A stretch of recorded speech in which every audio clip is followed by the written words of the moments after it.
નમસ્તે મિત્રો, આજના આ લેખમાં આપ સૌનું હાર્દિક સ્વાગત છે।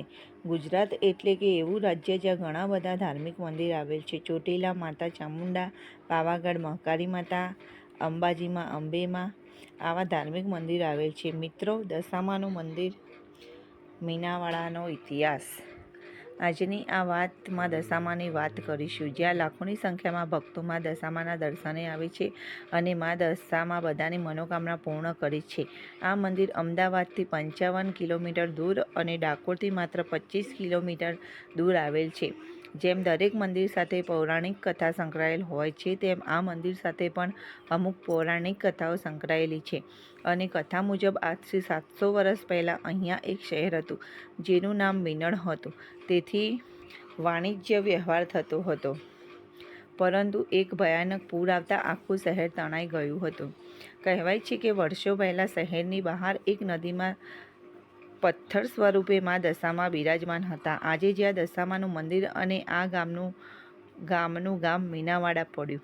બીજી કથા મુજબ ઈસવીસન 1995માં ગામની એક કુંવારી દીકરી, જેનું નામ શારદા હતું, જે માતા દશામાની ભક્ત હતા। શ્રાવણનો મહિનો હતો, જે માતા દશામાના વ્રત કરતા હતા અને સાંજે આરતી પણ કરતા હતા। એક દિવસની વાત છે, જ્યારે શારદા ભેંસો ચરાવીને પાછા આવી રહ્યા હતા, તે અચાનક ભેંસો ઊંડા ખાડામાં પડી જાય છે।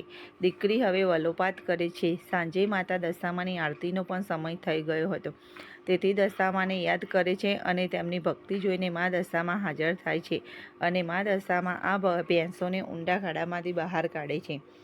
અને ત્યારથી માં દશામાને એ દીકરીને શારદામાં વાસ કર્યો। પછી આ વાત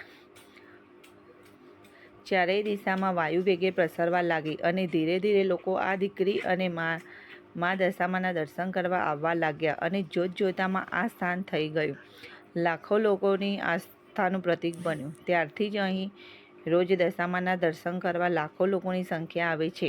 ખાસ કરીને પૂનમ ભરવા અને રવિવારે શ્રાવણ માસમાં તો દશામાના દિવસોમાં અહીં મેળો ભરાય છે અને પ્રસાદની પણ વ્યવસ્થા પણ કરવામાં આવી છે।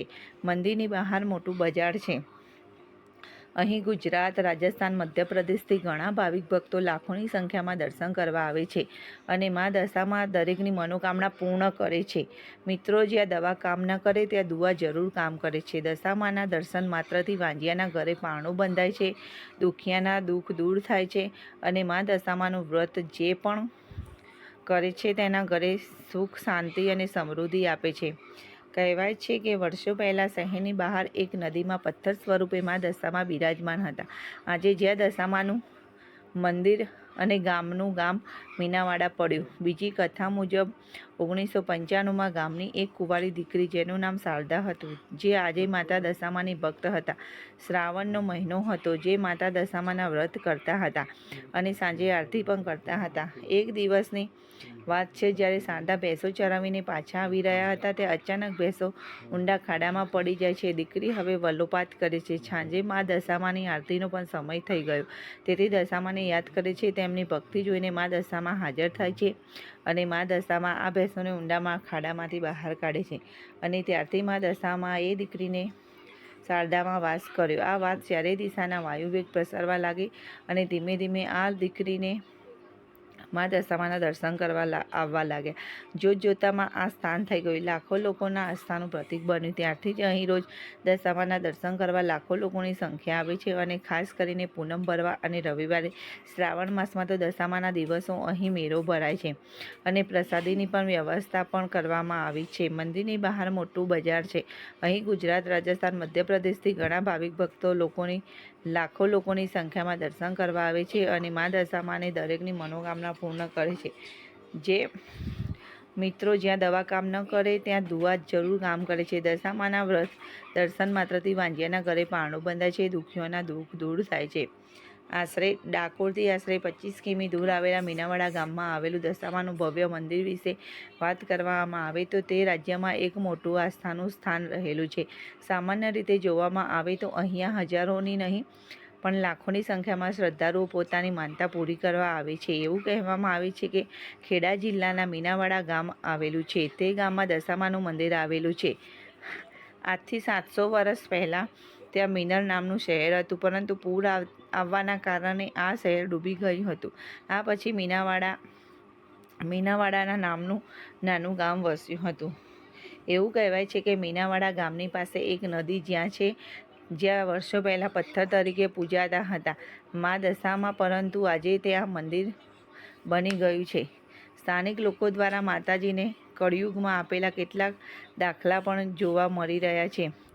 ત્યાંના સ્થાનિકો એવું જણાવી રહ્યા છે કે વર્ષ 1995માં ગામની એક દીકરી જે દશામાની ભક્ત હતી અને શ્રાવણ માસમાં દશામાના વ્રત કરતી હતી, ત્યારે એક દિવસ મહોર નદીના ખેતરોમાં ભેંસો ચરાવતી પરત સાંજે ફરી રહી હતી, ત્યારે તેની ભેંસો ખડિયાતમાં ફસાઈ ગઈ હતી. ત્યારે દશામાની આરતીનો નિત્યક્રમનો સમય થઈ જતાં તે દીકરીએ માતા દશામાને ભેંસો બહાર કાઢવા તેમજ આરતી સમયસર કરી હતી.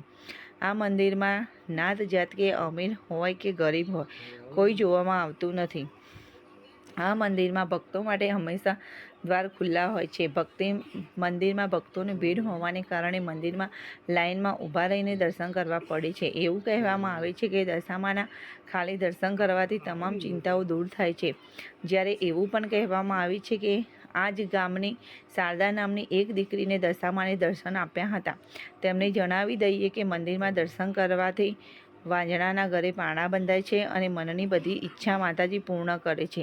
ગુજરાત ઉપરાંત રાજસ્થાન અને અન્ય શહેરોમાંથી ભક્તો માતાના દર્શન કરવા માટે આવે છે. ખાસ કરીને શ્રાવણ માસમાં દશામાના વ્રત કરવામાં આવે છે અને તે સમયે હજારો લોકો આ મંદિરમાં માતાના દર્શન કરવા આવે છે. આ મંદિર લાખો લોકો દર્શન કરવા આવે છે. જે આ મંદિરનો વિકાસ બજારની નજીકમાં આવ્યો છે. તેવું કહેવામાં આવે છે કે મીનાવાડા ગામની પાસે એક નદી જાય છે જ્યાં વર્ષો પહેલાં પથ્થર તરીકે પૂજાતા હતા દશામાં, પરંતુ આજે ત્યાં મંદિર બનાવવામાં આવ્યું છે. આ મંદિરમાં નાત જાત કે અમીર હોય કે ગરીબ હોય કંઈ જોવામાં આવતું નથી. આ મંદિરમાં ભક્તો માટે હંમેશા દ્વાર ખુલ્લા હોય છે. મંદિરમાં ભક્તોની ભીડ હોવાને કારણે મંદિરમાં લાઇનમાં ઊભું રહેવું પડે છે. ઊભા રહીને દર્શન કરવા જવા દેવામાં આવે છે. દશામાં ખાલી દર્શન કરવાથી તમામ ચિંતાઓ દૂર કરે છે.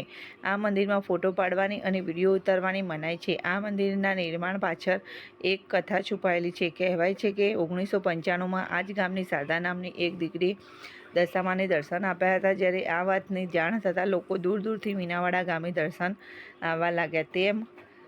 તેમ મંદિરનું નિર્માણ થવા લાગ્યું અને ત્યારે મંદિરનો સારો એવો વિકાસ થાય છે.